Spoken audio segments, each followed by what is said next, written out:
Estas son 10 obras de fantasía, aunque hay una por ahí de ciencia ficción que me encantaría releer pronto.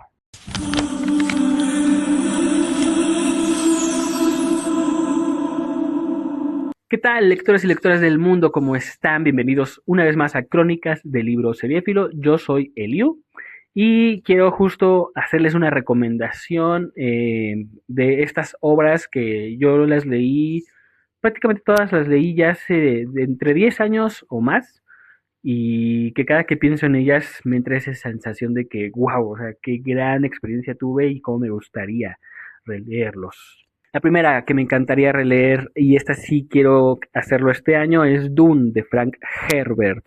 Esta es la única novela que tengo aquí de ciencia ficción que quiero releer porque la verdad es que la epopeya de la historia es, de verdad, fue para mí muy impactante. Leí Dune allá por 2014 y en aquel entonces pues no era tan popular obviamente como ya lo es hoy gracias a las adaptaciones, que es básicamente la historia de cómo la familia Atreides por el emperador es encargada a administrar el planeta de Arrakis, que en el planeta de Arrakis se comercializa y más bien se extrae la melange, un producto único de este país, perdón, de este planeta, que es lo que permite los viajes interestelares, es lo que ha permitido todo este desarrollo tecnológico a nivel intergaláctico, pero también es un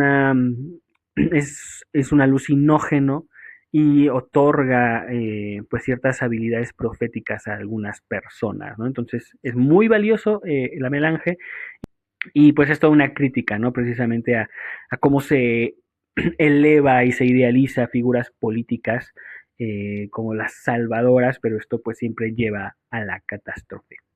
Siguiente obra que me encantaría leer, una de mis también favoritas de la vida, que es La historia interminable de Michael Ende. Y pues nada, la verdad es que esto es más que nada porque ahora que he estado viendo Frieren, el anime de Frieren, bebe mucho y hace mucho homenaje a la historia interminable. Si tú te preguntas o no sabes cómo formular o argumentar por qué te gusta la fantasía o no sabes cómo rebatir cuando critican la fantasía por a lo mejor ser o infantil o que no es literatura de verdad, o sea, cuando la menosprecian, este es el libro que lo contesta muy bien. Y la historia inicia con Bastian, un pequeño niño, 8 años, entra a la biblioteca del señor Coreander y ahí descubre el libro de la historia interminable.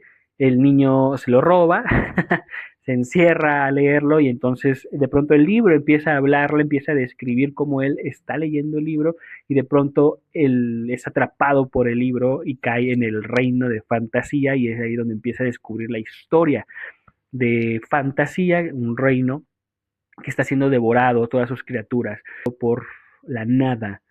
Y pues es la historia de cómo debe, digamos, salvar fantasía. Siguiente historia que quiero releer, La hija del rey del país de los elfos de Lord Dunsany, una de estas obras precursoras de Tolkien, publicada en 1924, que está escrita a los modos de los cuentos de hadas, la historia entre cómo un mortal y una hija del rey, la hija del rey del país de los elfos, es decir, un mortal y una elfa se unen y que nos va a recordar un poquito, ¿no? A Tolkien, ¿no? Con Beren y Lúthien, ¿no? Yo leí esta obra en otra edición, otra traducción más viejilla, como de los 80s o 70s, pero Perla Ediciones, que es una editorial mexicana, eh, publicó, publicó este libro con una nueva traducción, así que yo quiero leer la nueva traducción y ver si le hace justicia al tono poético y mítico de Dunsany, que pues ha inspirado a muchos autores, ¿no? Que inspiró a Lovecraft, a Gaiman, a Lewin y a Tolkien. Otra historia que a mí como me fascinó, me encantó, está dentro de mis también mi top 5 de novelas favoritas de la vida, La princesa prometida de William Goldman. Ahora, la princesa prometida es más novela de aventuras y aparte es metaficticia. Hay un ejercicio ahí de que el autor, o sea, es como una historia dentro de una historia, y el autor te habla y hace como bromas y sí, tiene mucha ironía. Buttercup ama a Wesley, el granjero Wesley, pero el príncipe Humperdinck, creo que se llamaba Humperdinck, sí se pronuncia así, quiere a Buttercup para sí, la secuestra, Y bueno, es toda ahí una aventura de cómo tratan de forzar esta unión, pero pues un misterioso enmascarado espadachín está persiguiendo a los secuestradores para rescatar a Buttercup. Y de verdad es una delicia de leer, muy divertido, muy divertido. Yo gocé como un enano este libro y quiero recuperar la experiencia. Quinto libro que yo sin duda quiero echarle otro vistazo es El último unicornio de Peter S. Beagle. Ahora que apenas a finales del año pasado se lanzó esta reedición, la verdad muy bonita. Creo que la traducción es la misma que ha estado siempre. Es la historia de la última, literalmente la última unicornio viva y que quiere explorar por qué no hay más unicornios. Y pues de un grupo variopinto de personajes que se le unen para descubrir el misterio y cómo también es perseguida por el toro, un toro oscuro, malvado. Es de las que menos me acuerdo, no me acuerdo mucho de ella, como del trasfondo, del por qué. Eh, no sé qué pasó, pero o sea, recuerdo que me dejó una sensación de buen gusto, pero no me acuerdo mucho de muchos detalles, así que quiero como por eso también releerla, a ver, o a lo mejor no presté demasiada atención mientras lo leí, qué puede pasar. Número 6, La serpiente Uroboros de Eric Rocker Edison. Esta también es una fantasía precursora de Tolkien. De hecho, Tolkien está entre sus libros favoritos que lo inspiraron también a escribir su épica, su epopeya. Y esta es la historia de una guerra entre Demonlandia y Brujolandia. La verdad es que los nombres son un poco extraño, bueno, como un poco ridículos o infantilescos, pero esta novela es capital en la historia del género, porque aparte del estilo en el que está contada, Edison aquí trató de contar la historia utilizando el inglés del periodo isabelino de Shakespeare, lo que transfiere como ese aire pues mítico a toda la historia. Y más que emparentarla con, por ejemplo, El Señor de los Anillos, aunque él menciona que es el único autor que se acercó un poco a lo que él quería lograr, es decir, a la subcreación de mundos, en realidad la historia está más emparentada con la espada y la brujería, ¿no? O sea, o incluso un poquito con el Grimdark, ¿no? Porque es una historia un poquito más oscura, un poquito más violenta, más trágica, entonces, de verdad es que también esta es una delicia, pero que sí cuesta un poquito trabajo por la prosa, así que hay que tenerle su paciencia. Número 7, Tigana de Guy Gabriel Kay. Tigana también es una belleza de novela, muy bellamente escrita, y es una historia única también. Tigana era el nombre de un pueblo, una nación que fue borrada literalmente a través de la hechicería, fue borrada de la memoria colectiva del mundo, y es la historia de cómo los sobrevivientes de Tigana quieren recuperar su nación, recuperar su historia, recuperarse, reinsertarse nuevamente en la historia. Es una historia profundamente melancólica, muy bella. Está ambientada como en una cuestión italiana, florentina. O sea, la ambientación es única. Y Guy Gabriel Kay, desafortunadamente, es un autor muy infravalorado. Tiene un final, el giro final, a mí me voló la cabeza. O sea, es una de esas escenas que se te quedan a fuego en la mente. Y quiero recuperar esta tradición y seguir recordando a los olvidados, a Tigana. Ahora aquí voy a hacer trampa porque este no es un libro, no es el libro 8, en realidad es una saga. El puesto número 8 es de una saga, una tetralogía que quiero releer, que es Añoranzas y Pesares, de Tad Williams. El primer libro se compone de El trono de huesos de dragón, La roca del adiós, A través del nido de Gantz y por último La torre del ángel verde. Para mí esta historia, esta saga supone lo que para muchos supuso en su día a lo mejor la Dragonlance, La rueda del tiempo o Los reinos olvidados. Es decir, yo leí esta historia de mi adolescencia, ¿no? Entre los 14, 18, 19 años, e impactó profundamente en mí. La historia, sí, o sea, es una fantasía épica, digamos, de vieja escuela, pero la verdad es que el nivel de world building que construye es brutal.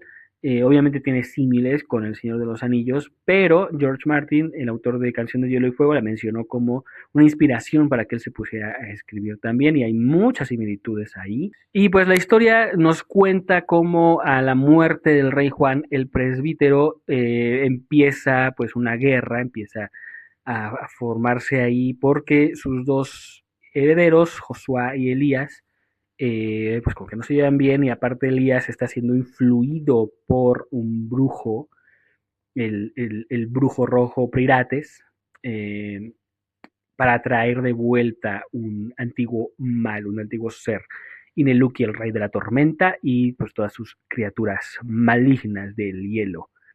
Ya te verás un poquito la similitud, repito, con Canción de Hielo y Fuego, pero el protagonista es Simón, Simón Cabeza Hueca, Simón el pinche de cocina, y es una historia de crecimiento.